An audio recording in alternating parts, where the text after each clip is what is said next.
Today we're going to be revisiting the Pixel 6a 1 year later. The Google Pixel 6a was released over a year ago in May 2022 as Google's less expensive smartphone offering for £400, but it can now be had for about £250. In this video we're going to revisit the Pixel 6a, see if it's still worth picking up now that the Pixel 7a has been released. And as always, if you do enjoy this video, be sure to hit that subscribe button. We're on the road to 500 subscribers and we're aiming for 10 likes on this video. So let's get on with the video. So we're going to start off with the design and build quality of this phone. And first off, this phone is built really well and feels very premium. The edges of this phone are all metal with a glass back. This phone has a very nice 6.1 inch screen that fills up the whole of the phone. And overall, I'm very impressed with the design of this phone. I don't think it feels any less premium than my Pixel 7 Pro, which is a more expensive, newer phone. This phone comes with IP67 dust and water resistance, so it should survive being dropped in water. Unfortunately, this phone doesn't have a headphone jack, but it does have very nice speakers. This phone comes with a stereo speaker system, so speakers at the bottom, and it also uses the front earpiece as the top speaker, and these speakers do sound very nice and loud for the size of this phone. So after using this phone for a year, you might be interested how this phone's actually held up, and there's only really two areas of wear and tear on this phone. First being the speaker grills seem to fill up with a lot of gunk, and the second being that the paint seems to chip off the corners of this phone, and I believe that's because it's made out of a softer aluminium rather than a stainless steel that some other phones are made out of. But overall, I really like the design of this phone. It's very similar to the Pixel 6 and 6 Pro. Next, we're going to move on to the battery life of this phone. So this phone has a 4,410 milliamp hour battery powering this phone, and I think that's a decent battery size for how small this phone is. So this phone gets between 5 and 6 hours of screen on time, and it's been consistent over the last year.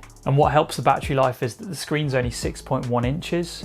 It also only has a 1080p screen and it's only 60 Hz. So overall, I give the battery life a thumbs up, even though it may not last quite as long as some of the larger, newer smartphones. So next, we're going to move on to the display of the Pixel 6a. This phone comes with a 6.1 inch 1080p display.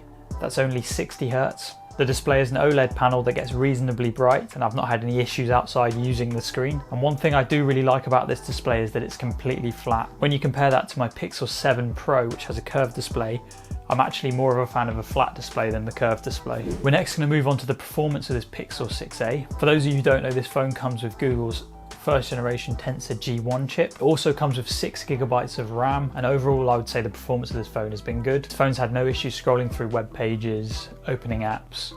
Benchmark wise, this G1 chip doesn't perform as well as Apple or Snapdragon's latest silicon. So if you do intend on using this phone primarily for gaming, this probably isn't the phone for you, as it can run some lighter games, but it will struggle with some more intensive games. This phone comes with 128 GB of internal storage, which has been enough for me. And it being a Google phone, it's one of the first phones to receive security and software updates from Google. One concern when the Tensor G1 chip was first released was the overheating issues. I'm glad to report that I've had no concerns with this phone overheating. I think that's been patched with software updates. Next, we're going to move on to the cameras on this Pixel 6a. Cameras have always been a selling point of Pixel phones, and that's no exception for this 6a. So this phone comes with two rear-facing cameras, a main 12 megapixel shooter and a wide angle. So this has actually got Google's last generation sensors, but don't let that put you off. This is still a very good camera, but they have been using these sensors since the Google Pixel 2. And I have actually made a video on the camera system of this phone where I compare it to the Google Pixel 7 Pro. So if you want to watch that, click on the pop-up banner. But to summarize that video, this takes very good pictures. Not quite as good as the Pixel 7 Pro in a few occasions, but this is a very solid camera. And the images seem to have a Google aesthetic where they've kind of applied a HDR filter to all the images, which some people may like. This phone also comes with a wide angle camera, which is very nice. The front facing camera is an 8 megapixel sensor that only shoots at 1080p. So the front facing camera, although it takes nice pictures, it's probably the weakest part of this camera system.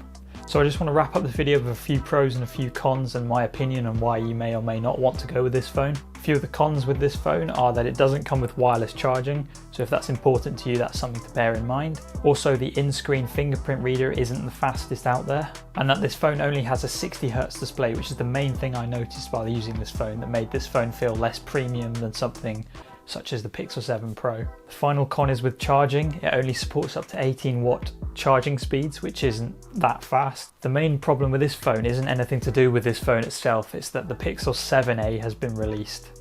The 7a is the updated version of this phone, and it's fixed a lot of the issues that I've had with this phone. The main one being that the Pixel 7a actually has a 90 Hz display, which will feel much nicer to use. So finally, I'm going to give my opinion. So it's an interesting one, this phone, because the 7a has come out but the 7A is going to cost more than this phone because it's newer, and you'll be paying closer to the retail £400 for that 7A.